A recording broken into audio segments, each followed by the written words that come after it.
అందరికీ నమస్కారం. ఈ ఫిల్మ్లో చేసిన అందరి టెక్నీషియన్స్కి, తర్వాత చేసే వేదిక ఫస్ట్ మునిలో స్టార్ట్ అయింది. అమ్మాయి లక్కీ హీరోయిన్, మళ్ళీ ముని కాంచన థర్డ్లో చేస్తుంది. చాలా సంతోషం. ముందుకన్నా చాలా బాగా ఇంప్రూవ్ అయింది. డ్యాన్స్లో కానీ, డ్రెస్సింగ్ సెన్స్లో కానీ అన్నీ చూడటానికి చాలా సంతోషంగా ఉంది. All the best. ఇంకా చాలా పిక్చర్ చేయాలని దేవుడు కోరుకుంటున్నాను. అలాగే నికి ఫస్ట్గా ఇంట్రొడ్యూస్ చేద్దామని. సో అమ్మాయి కూడా ఫస్ట్ ఫిల్మ్లోనే ఇంత కామెడీ చేయటం మీరు చూసిన తర్వాత చెప్తారు. చాలా బాగా కామెడీ కానీ, యాక్టింగ్ కానీ చాలా బాగా చేసింది. తమిళ్లో నేను కన్ఫర్మ్ అయిన వెంటనే ఇక్కడ ఒక ఫిల్మ్ రిలీజ్ అయ్యి హిట్ అయ్యి కూడా పోయింది అమ్మాయికి. సో ఇంకా చాలా పిక్చర్ చేయాలని నేను నమ్ముతున్న రాఘవేంద్ర స్వామి కోరుకుంటున్నాను. All the best. శ్రీమాన్ గురించి చెప్పాలంటే, ఈ పిక్చర్లో కోవి సరళమ్మ, దేవదర్శిని, శ్రీమాన్ ఉండకపోతే ఏదో ఒకటి తగ్గినట్టు ఉంటుంది. నేను లాస్ట్ ఫిల్మ్లో దేవదర్శిని లేకుండా కొత్త వాళ్ళు పెట్టి చేద్దామని చేశాను. నేను గుడికి వెళ్ళినా ఎక్కడ వెళ్ళినా దేవదర్శిని కావాలని అడుగుతారు. అలాగే ఈ పిక్చర్లో నేను హీరో కన్నా చెప్పటం కన్నా కోవి సరళమ్మ, దేవదర్శిని, శ్రీమాన్ హీరో అని చెప్పటం కూడా, ఎందుకంటే కామెడీ చాలా బాగా చేస్తారు. సో ఈ పిక్చర్లో చేసిన టెక్నీషియన్స్ అందరికీ నా థ్యాంక్స్ చెప్పుకుంటున్నాను. ఈ పిక్చర్ని తెలుగులో రిలీజ్ చేసే ఠాగూర్ మధుర్ గారికి చాలా బాగా పబ్లిసిటీ చేస్తారు. చాలా మంచి వ్యక్తి ఆయన. ఈ పిక్చర్ వల్ల మంచి పేరు తీసుకుని, మంచి డబ్బులు తీసుకుని హ్యాపీగా ఉండాలని నేను రాఘవేంద్ర స్వామి కోరుకుంటున్నాను. ఇక్కడ వచ్చిన ప్రొడ్యూసర్స్కి అందరికీ పేరు పేరుగా. తర్వాత శ్రీధర్ గారి గురించి చెప్పాలి. స్టైల్ ఆయనతోటి చేశాను ఒక డ్యాన్సింగ్ ఫిలిం. ఆయన మాట్లాడేప్పుడు చెప్పారు స్టైల్ లాగా ఒక డ్యాన్స్ ఫిలిం తీయాలని. తప్పకుండా సార్, నాకు కూడా అది స్టైల్ ఫిలిం తీయాలని ఆశ. స్టైల్ పార్ట్ 2 తీద్దాన్ని మీరు చెప్పిన తర్వాత ఐడియా వచ్చింది నాకు. స్టైల్ 2 తీయాలంటే మంచి డ్యాన్సర్స్ అన్నీ కావాలి దానికి. స్టైల్ 2 చెప్పిన వెంటనే ఇక్కడ ఇప్పుడు బాగా డాన్స్ చేసేవాళ్ళు ఎవరంటే అల్లు అర్జున్ ఒకటి, చరణ్ బాబు ఒకటి, ఎన్టీఆర్ కూడా బాగా చేస్తారు. సో అన్నీ చెప్పలేదని అనుకోద్దు, ఆయన బాస్ అన్నిటికీ. సో స్టైల్ ఫిల్మ్ తీసేప్పుడు పెద్ద హీరోలతో మనం ప్లాన్ చేసి బాగా చేద్దాం సార్ మనం. అలాగే ఇక్కడ ఈ సినిమా గురించి చాలామంది మాట్లాడారు, అదన్నీ ఓకే. ఇప్పుడు చారిటబుల్ ట్రస్ట్ ఇక్కడ ఎందుకు నేను మొదలు పెడుతున్నానంటే, నేను ఇప్పుడు ఇల్లు ఉంది నాకు, కారులో వెళ్తున్నాను, చాలా సంతోషంగా ఉన్నాను. దీని అన్నిటికీ కారణం ఏంటంటే, నేను ఫస్ట్ డ్యాన్స్ మాస్టర్గా ఇక్కడ వచ్చి చిరంజీవి గారు నన్ను సెలెక్ట్ చేసి నువ్వు బాగా వస్తారా అని చెప్పారు. ఆయన ఆశీర్వాదం వల్లనే నేను ఇప్పుడు ఈ స్టేజ్లో ఉన్నాను. ఆయన మాత్రమే హిట్లర్ పిక్చర్లో నాకు డ్యాన్స్ మాస్టర్గా ఛాన్స్ ఇవ్వకపోయినా నేను నంబర్ 1 డ్యాన్స్ మాస్టర్గా అయ్యేవాడిని కాదు. నాగార్జున గారు పిలిచి డైరెక్షన్ చేసి ఇచ్చేవాళ్ళు కాదు. నేను ఇప్పుడు 150 పిల్లలకి ఓపెన్ హార్ట్ సర్జరీ చేసేవాడిని కాదు. నా ఇంట్లో 60 పిల్లలు చదివేవాళ్ళు కాదు. ఫిజికల్ ఛాలెంజ్కి డ్యాన్స్ నేర్పించేవాడిని కాదు. ఇది అన్నిటికీ బేస్ ఎక్కడంటే, నన్ను ఇండస్ట్రీకి తీసుకొచ్చిన సూపర్ స్టార్ రజనీకాంత్ గారు. తర్వాత ఈ ఇండస్ట్రీలో నన్ను ఆశీర్వాదం చేసి వాళ్ళు ఇంటి పిల్లలాగా నన్ను చూసుకుంటారు చిరంజీవి అన్నయ్య. సో అలాగే ఈ టైంలో నాగార్జున బాబు కూడా నేను థ్యాంక్స్ చెప్పుకుంటున్నాను. ఆయన డైరెక్షన్ ఛాన్స్ ఇవ్వకపోయినా నేను ఇలాంటి ఫిలిం చేయలేను.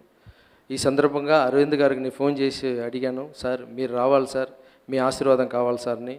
అరవింద్ గారు ఎప్పుడు డ్యాన్సర్గా ఉన్నప్పటి నుంచి తెలుసు. ఇప్పుడు ఆయన నా భుజం మీద తీయేప్పుడు నాకు ఒక ఫీలింగ్, మనం ఇప్పుడు కూడా డాన్సర్గా ఉన్నట్టే. వాళ్ళు పెద్దవాళ్ళ ఆశీర్వాదాన్ని నాకు ఇప్పుడు ఈ పోస్ట్లో ఉన్నాను నేను. ఈ టైంలో కూడా ఎప్పుడు ముందు నన్ను ఎలా ఆశీర్వాదం చేశారో మనసారా బాగుండాలి లారెన్స్ని, ఇప్పుడు కూడా అరవింద్ గారు ఆ స్మైల్లోని ఇక్కడ వచ్చి నన్ను ఆశీర్వాదం చేసేలో నేను ఫీల్ అవుతున్నాను sir. Thank you so much sir. మీలాంటి వాళ్ళ ఆశీర్వాదం ఉంటే నేను ఇంకా సాధిస్తాను. ఈ చారిటబుల్ ట్రస్ట్ మంచిదనం ఎందుకు చేయాలి, ఎక్కడ నేర్చుకున్నానంటే మా అమ్మ దగ్గర నుంచి నేర్చుకున్నాను. మా అమ్మ లేదంటే నేను ఏమీ లేదు. ఎందుకంటే చిన్న వయసులో బ్రెయిన్ ట్యూమర్లో ఎప్పుడో చనిపోయామని నేను. మా దేవుడు మా అమ్మ నాకు. అందుకే అమ్మకు గుడి కట్టించాను నేను. ఆమె చెప్తూనే ఉంటుంది, ఎప్పుడు నీకోసం బతికితే అది నార్మల్ లైఫ్, మిగతా వాళ్ళ కోసం బతికితే అది గొప్ప లైఫ్ అంటుంది. సో చిన్నప్పటి నుంచి మా అమ్మ చెప్పి ఆ విషయం ఇప్పుడు నా వల్ల నేను అనుకున్నాను ఇదన్నీ నేను చేస్తున్నాను. ఒక 10 years బ్యాక్ నా ఇంట్లో 60 పిల్లలు పెట్టి నేను చదివిస్తున్నాను, ఓపెన్ హార్ట్ సర్జరీ చేస్తున్నాను. ఇదన్నీ గర్వం నా లోపల కూడా ఉంది. తర్వాత తెలిసింది ఇదన్నీ నేను చేయలేదు, దేవుడు నా లోపల చేస్తున్నాను, నేను జస్ట్ పనివాడిని నేను ఇప్పుడే తెలుసుకున్నాను. చాలా విషయాలు కొన్నాను. ఇల్లు కొన్నాను, సంతోషంగా ఉంది. కారు కొన్నాను, సంతోషంగా ఉంది. ఒక ఇంటికి 2 ఇళ్ళు 3 ఇళ్ళు నేను అన్నీ కొన్నాం, అన్నీ సంతోషంగా ఉంది. కానీ ఇచ్చేప్పుడు ఒక సంతోషం ఉంది. ఆ ఇచ్చేప్పుడు సంతోషం కొన్నప్పుడు సంతోషం కన్నా చాలా చాలా పెద్దది. ఆ ఆశీర్వాదం నన్ను ఇప్పుడు తీసుకొచ్చింది ఇక్కడ. సో డబ్బులు నేను ముందు అనుకున్నాను ప్రొడ్యూసర్ ఇస్తున్నారు నాకు అని, ప్రొడ్యూసరే ఇస్తున్నారు కష్టపడి, అదన్నీ ఓకే. బట్ స్టార్టింగ్ ఎక్కడ ఒక చెట్టు వస్తుందంటే ఆ స్టార్టింగ్ ఎక్కడ చూస్తే నీ కాంచనా పిక్చర్ ఫస్ట్ రిలీజ్ అయ్యేప్పుడు థియేటర్ బయట కూర్చొని నా పిక్చర్ ఫుల్గా ఆడుతుంది, బయట నుంచి ఎంజాయ్ చేస్తున్నాను లోపల పాప్కార్న్ తింటూనే. అప్పుడు ఒక మదర్ 2 పిల్లలు తీసుకొని గేట్ లోపల వెళ్ళారు, థియేటర్ లోపల. అక్కడ ఫుల్ అయిపోయింది, డోర్ క్లోజ్ చేసేశారు. ఆ 2 పిల్లలు కింద పడి ఏడుస్తున్నారు. ఆ మదరు ఇక్కడి నుంచి డబ్బులు ఇక్కడి నుంచి ఎక్కడెక్కడో వెళ్ళి బ్లాక్ టికెట్ కొనుక్కొని లోపల వెళ్ళారు. నాకు అన్నముట్ల నీళ్ళు అప్పుడు. సో మనకు డబ్బులు ఎక్కడి నుంచి వస్తుందంటే అక్కడ టికెట్, ఆ మదర్ టికెట్ కొనింది చూడండి, అక్కడి నుంచి నాకు డబ్బులు ఇక్కడ వస్తుంది నాకు. సో అక్కడి నుంచి థియేటర్ నుంచి డిస్ట్రిబ్యూటర్స్ నుంచి ప్రొడ్యూసర్ దగ్గర నుంచి మనకు వస్తుంది. సో బేస్ ఎక్కడ ఉందంటే అక్కడ ఉంది. సో మనకు మంచి చేసే వాళ్ళకి మనం ఏదైనా సహాయం చేయాలి. అలాగే చెన్నైలో ఇక్కడ పట్టాసుని ఒక ఫిల్మ్ రిలీజ్ అయింది, అది అక్కడ నేను చేశాను, మొట్ట శివ గెట్ట శివ అని. ఆ స్టేజ్ మీది ఈ మాట చెప్పి నేను ఫస్ట్ అడ్వాన్స్ తీసుకున్నప్పుడు 1 crore పబ్లిక్కి సర్వీస్ చేయాలని చెప్పేసి 1 crore ఇచ్చాను అక్కడ. అలాగే అప్పుడప్పుడు అనుకునే ఉంటాను, డ్యాన్స్ మాస్టర్ కానీ మనం పెరిగింది అక్కడే కదా, ఆంధ్రాలే కదా, మనం హైదరాబాద్లో ఏదో ఒకటి స్టార్ట్ చేయాలి, మంచి టైం చూసి స్టార్ట్ చేయాలి అనుకున్నాను. అది ఇప్పుడు నాకు మైండ్లో బట్టి మా అమ్మ కూడా ఇది మంచి టైం స్టార్ట్ చేయమని చెప్పింది, అందుకే ఇక్కడ స్టార్ట్ చేస్తున్నాను. ఫస్ట్ మనం స్టార్ట్ చేసే ముందు మిగతా వాళ్ళ దగ్గర తీసుకుని నేను ఎప్పుడు స్టార్ట్ చేయలేదు. ఎందుకంటే ఇంట్లో 60 మంది పిల్లలు చదువుతున్నారంటే మిగతా వాళ్ళు అయితే ఇప్పుడు ట్రస్ట్ బయట పెట్టి రెంట్కి తీసుకుని ఏదో చేస్తారు. నా ఇంట్లోనే ఫస్ట్ స్టార్ట్ చేశాను, మన ఇస్తేనే మిగతా వాళ్ళు ఇస్తారని చెప్పేసి. అలాగే హైదరాబాద్లో స్టార్ట్ చేసే ఈ ట్రస్ట్కి ఫస్ట్ నేను 50 lakhs ఇస్తున్నాను. ఆ 50 lakhsలో ఓపెన్ హార్ట్ సర్జరీ చేయాలని ఆశ ఇక్కడ ఉన్న వాళ్ళకి ఎవరికైనా అలాంటి ప్రాబ్లం ఉంటే నన్ను కాంటాక్ట్ చేయండి. అలాగే చదువుకు చాలా కష్టపడి ఉంటే వాళ్ళు కూడా ప్లీజ్ కాంటాక్ట్ చేయండి. నా వల్ల ఈ రోజుల నుంచి మనం తెలుగు వాళ్ళు కూడా, ఎందుకంటే నాకు తమిళ్లో ఎంత బిజినెస్ అవుతుందో ఎంత బాగా వెళ్తుందో తెలుగులో కూడా నాకు అలా అవుతుంది. నేను తప్పకుండా ఇక్కడ కూడా చేయాలి. సో మీ ఆశీర్వాదం అన్నీ కావాలి. ఈ అన్నిటికన్నా చిరంజీవి గారికి నేను ఫోన్ చేసి, అన్నయ్య నేను వచ్చి ఇలాగ ట్రస్ట్ స్టార్ట్ చేస్తున్నాను అన్నయ్య కాంచనా పిక్చర్లో, మీరు ఒక్కసారి వస్తే బాగుంటుందని. లేదురా నేను షూటింగ్ వెళ్తున్నాను కేరళకి, నీ గురించి విన్నాను, చదువుతున్నాను అన్నీ, మదర్ గుడి కట్టింది నుంచి అన్నీ, నేను రాలేను, నీకు ఒక బయట పంపిస్తాను నేను అన్నారు. నేను అనుకున్నాను అన్నయ్య ఏమో నాకు ఎప్పుడు ఆశీర్వాదం, ఇక్కడ స్టైల్ని ఒక పిక్చర్ చేసేప్పుడు కానీ ఎప్పుడు నాకు డ్యాన్స్ మాస్టర్ నుంచి ఇప్పుడు దాకా ఎప్పుడు ఎంకరేజ్ చేస్తూనే ఉంటారు. అలాగే ఒక బయట మటు పంపిస్తారు, ఆశీర్వాదం ఉంటుందని అనుకున్నాను. తర్వాత చూస్తే ఆయన 10 lakhs ఫస్ట్ నేను ఇస్తానని చెప్పారు. సో చిరంజీవి గారు నాకు ఎలాగంటే ఒక చిన్న కథ ఉంది. దేవుడు ఎలా వస్తారంటే, ఒకడు నీళ్ళల్లో బాగా మునిగిపోయారంట. అప్పుడు ఒకడు బోట్లో వచ్చేయి నాన్న అంటే, లేదు దేవుడు నన్ను కాపాడుతాడని చెప్పారంట. మళ్ళీ ఇంకొకడు చాలా కష్టపడి వచ్చేయి బాబు హెల్ప్ చేస్తానని, నువ్వు కాపాడక్కర్లేదు దేవుడు ఉంటారు, నువ్వు వెళ్ళిపో అన్నారంట. హెలికాప్టర్లో ఒకటి వచ్చాడు, రే వచ్చేయరా, ఇప్పుడునా ఇంత దూరం తల్లి నీళ్ళు వచ్చేసిందిరా వచ్చేయరా అంటే, దేవుడు కాపాడతారు సార్ మీరు వెళ్ళండి అంటారు. తర్వాత వాటర్ ఫుల్గా ఉంది, చనిపోయాడు అబ్బాయి. అక్కడ వెళ్ళి గొడవ పడుతున్నాడు. నువ్వు వస్తావును కదరా, నేను వెయిట్ చేశాను, దేవుడా నువ్వు ఎందుకు నన్ను కాపాడలేదు అన్న. రే ఫస్ట్లో బోట్లో వచ్చింది కూడా నేనేరా, హెలికాప్టర్లో వచ్చింది కూడా నేనే వచ్చి నీకు సపోర్ట్ చేద్దాను అనుకుంటే నీ వద్దు అన్నావు.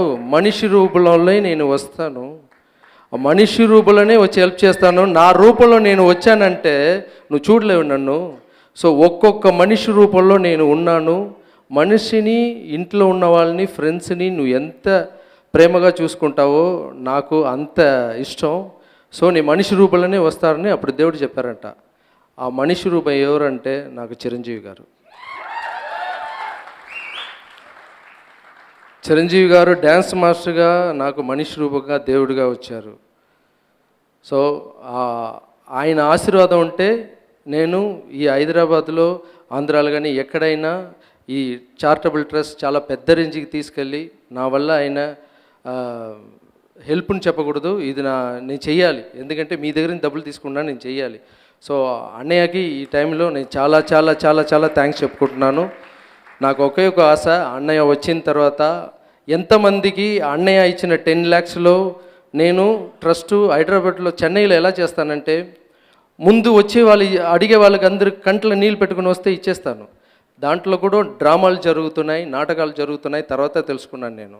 నా ట్రస్ట్ ముందు వచ్చే ముందు వరకు బాగా జ్యువెల్స్ అన్నీ వేసుకుని వస్తారు. నేను ఒక మాడి మీద నుంచి చూస్తున్నాను, నా ట్రస్ట్కి వచ్చే ముందు ఇదన్నీ తీసేసి ఇక్కడ వచ్చి నా ముందు ఏడ్చారు. అప్పుడు అనుకున్నాను, ఇది హెల్ప్ చేస్తే కూడా కరెక్ట్ అయిన మనిషికి ఆ డబ్బులు వెళ్ళాలి, ఎందుకు మనం కూడా కష్టపడుతున్నాం. చిరంజీవి గారిని ఇచ్చే ఆ 10 lakhsని నేనే ఈ షూటింగ్ ఫినిష్ అయిన తర్వాత ఎక్కడ కష్టపడే వాళ్ళు ఉన్నారో వాళ్ళ ఇంటికి వెళ్ళి వాళ్ళు ఎవరు కష్టపడుతున్నారు, వాళ్ళకి ఎంత సహాయం కావాలో కరెక్ట్గా తెలుసుకుని ఆ హెల్ప్ చేసే వాళ్ళు ఎవరెవరు, అన్నయ్య ఇచ్చిన 10 lakhs ఎవరెవరు హెల్ప్ పొందుతున్నారో వాళ్ళందరినీ తీసుకొచ్చి అన్నయ్య ముందు ఒక స్టిల్ చేసి, అన్నయ్య మీరు ఇచ్చిన డబ్బులు వీళ్ళందరూ హెల్ప్ చేరిందని అని చెప్పాలి. అన్నయ్య తప్పకుండా ఆ ఫంక్షన్కి వస్తారు. ఈ సందర్భంలో నాకు డ్యాన్స్ మాస్టర్గా ఛాన్స్ ఇచ్చిన అందరు హీరోకి థ్యాంక్స్ చెప్పుకున్నాను. ఎందుకంటే నేను కష్టపడేటప్పుడు వాళ్ళు ఛాన్స్ ఇవ్వలేదంటే నేను ఈ పొజిషన్ వచ్చినవి కాదు. అలాగే ఇక్కడ ఉన్న డైరెక్టర్లకి, ఇక్కడ వచ్చిన ప్రొడ్యూసర్ వాళ్ళకి అందరికీ థ్యాంక్స్, మీడియా వాళ్ళకి థ్యాంక్స్. ఈ ట్రస్ట్ బాగా రావాలని ఇక్కడ ఉన్నవాళ్ళు మీ ఆశీర్వాదం కావాలి. Thank you so much.